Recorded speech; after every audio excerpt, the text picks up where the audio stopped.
السلام علیکم ورحمۃ اللہ وبرکاتہ حمدا کثیرا طیبا مبارکا فی اللہم صلی وسلم علی نبینا محمد اعوذ باللہ من الشیطان الرجیم بسم اللہ الرحمن الرحیم ان اگر تبدو تم ظاہر کرو سب الصدقاتی صدقات کو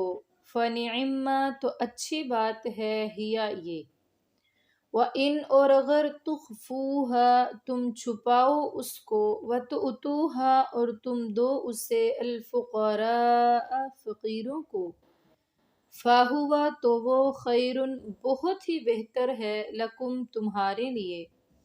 وَيُكَفِّرُ اور وہ اللہ دور کر دے گا عنکم تم سے من سیئاتکم تمہاری برائیاں یعنی کہ تمہارے گناہ واللہ اور اللہ بما اس کے ساتھ جو تعملون تم عمل کرتے ہو خبیر خوب خبردار ہے۔ تو اس آیت میں اللہ تبارک و تعالی خفیہ صدقہ کی فضیلت بیان فرما رہے ہیں کہ اگر تم اپنے صدقات کو ظاہر کر کے دو فنعما ہی اچھی بات ہے، ظاہر کر کے دے لیا کرو، لیکن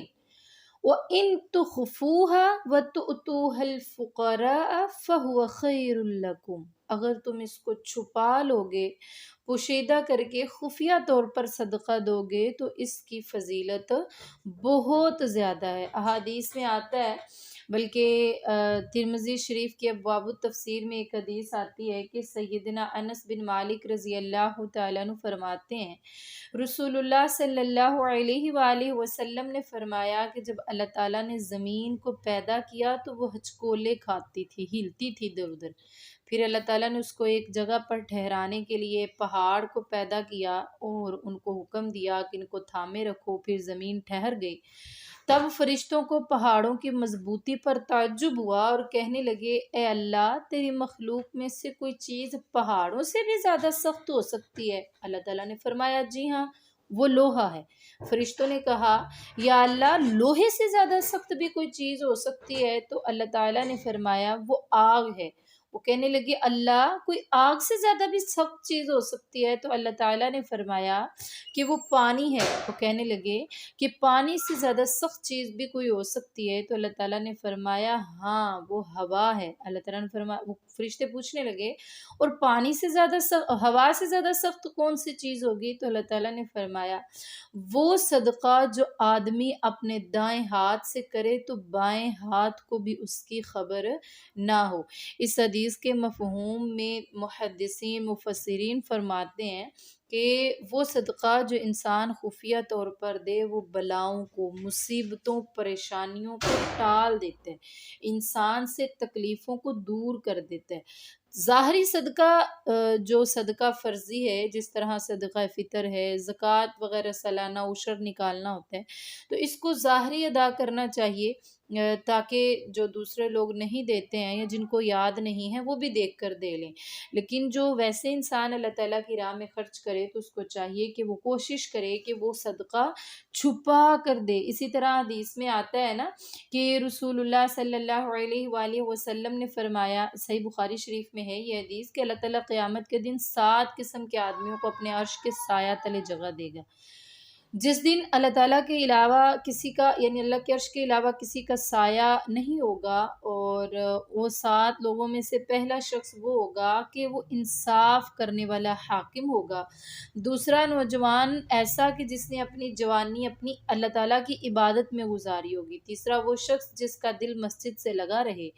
چوتھا وہ شخص جنہوں نے اللہ تعالیٰ کی خاطر ایک دوسرے سے محبت کی، یعنی جن 2 شخصوں نے اللہ کی خاطر ایک دوسرے سے محبت کی ہوگی تو اللہ تعالیٰ ان کو اپنے عرش کا سایہ عطا فرمائیں گے۔ اور پانچواں وہ شخص ہے جسے کسی بڑے مرتبہ اور بڑے حسن و جمال والی شخص نے عورت نے بدکاری کی دعوت دی اور اس نے کہا کہ میں تو اللہ سے ڈرتا ہوں۔ اور چھٹا وہ شخص ہے جس نے اللہ تعالیٰ کی راہ میں چھپا کر صدقہ اس طرح دیا کہ اس نے جو اپنے ہاتھ سے دائیں سے صدقہ دیا بائیں تک کو اس کی خبر معلوم نہیں ہوئی ہے۔ اور ساتواں وہ شخص ہے جس نے خلوت میں اللہ تعالیٰ کو یاد کیا اور اس کی آنکھیں بہہ نکلی۔ یعنی جب اللہ تعالیٰ کی راہ میں چھپا کر صدقہ دیں گے تو انشاءاللہ اللہ تعالیٰ قیامت والے دن اپنے عرش کا سایہ عطا فرمائیں گے۔ دینا جائز ہے ظاہری پر بھی، کیونکہ چھپا کر صدقہ دینے میں یہ ہے کہ انسان میں زیادہ تربیت انسان کی اپنی ہو جاتی ہے،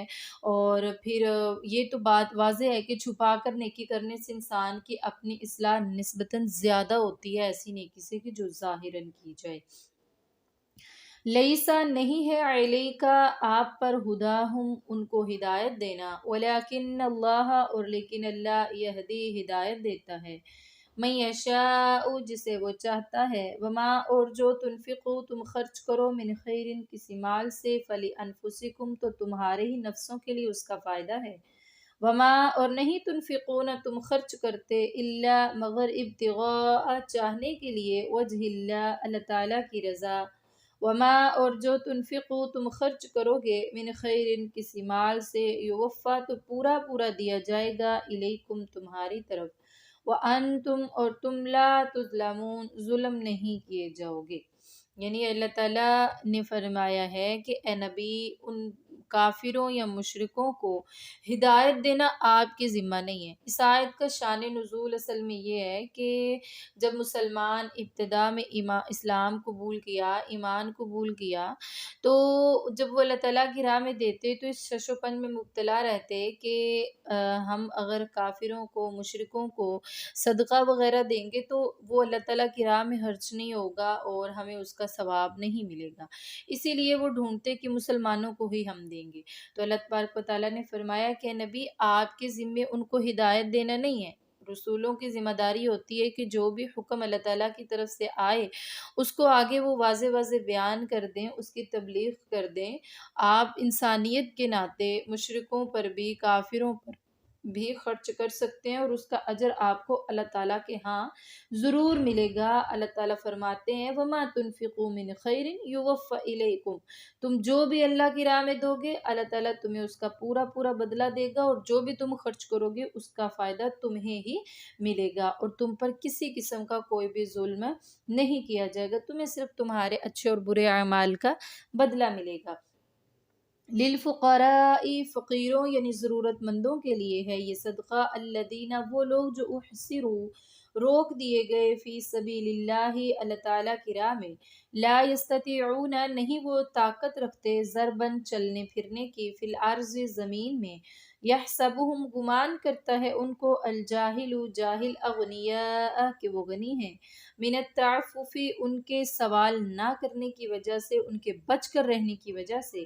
تعرفہم آپ پہچان لے ان کو بسیماہم ان کے چہروں سے، لا یسألون نہیں وہ سوال کریں گے الناسا لوگوں سے الحافا لپٹ کر، وما اور جو تنفقو تم خرچ کرو من خیر کسی بھی مال سے، فإن اللہ تو بے شک اللہ تعالیٰ بھی اس کو علیم خوب جاننے والا ہے۔ یعنی اللہ تعالیٰ فرما رہے ہیں کہ یہ جو تم اللہ کی راہ میں خرچ کرتے ہو یہ تمہارے صدقات للفقراء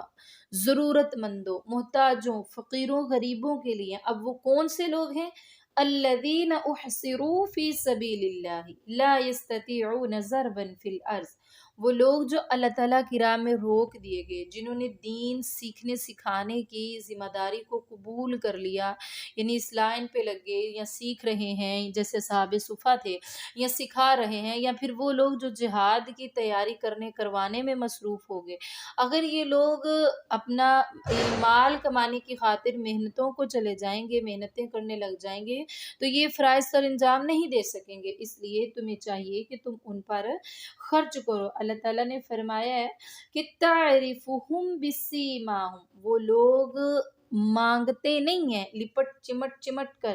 سوال نہیں کرتے ہیں کہ دو گے تو جان چھوڑے گی، بلکہ اور جو یحسبہم الجاہل اغنیاء، جو جاہل لوگ ہیں، ناواقف لوگ ہیں، وہ سمجھتے ہیں کہ یہ بڑے مالدار ہیں، حالانکہ وہ مالدار نہیں ہوتے ہیں، بس وہ لوگوں سے لپٹ کر سوال نہیں کرتے ہیں۔ آپ کو چاہیے کہ تعرفہم بسیماہم، ان کو ان کے چہروں سے، ان کے کپڑوں سے، ان کو ان کے انداز سے، مطلب تم لوگ ان کو پہچان لو کہ کہیں یہ پریشان تو نہیں ہے، کیونکہ یہ دنیاوی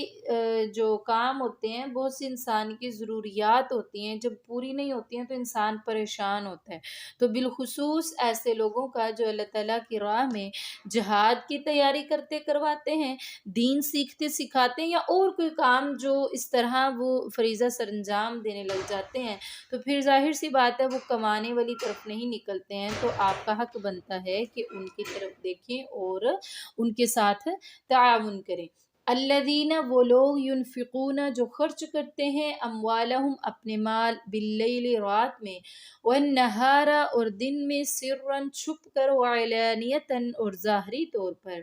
فلہم، تو ان کے لیے، اجرہم، ان کا اجر ہے، عند ربہم، ان کے رب کے پاس، ولا خوف، اور نہ کوئی خوف ہوگا، علیہم، ان پر، ولا ہم، اور نہ ہی وہ، یحزنون،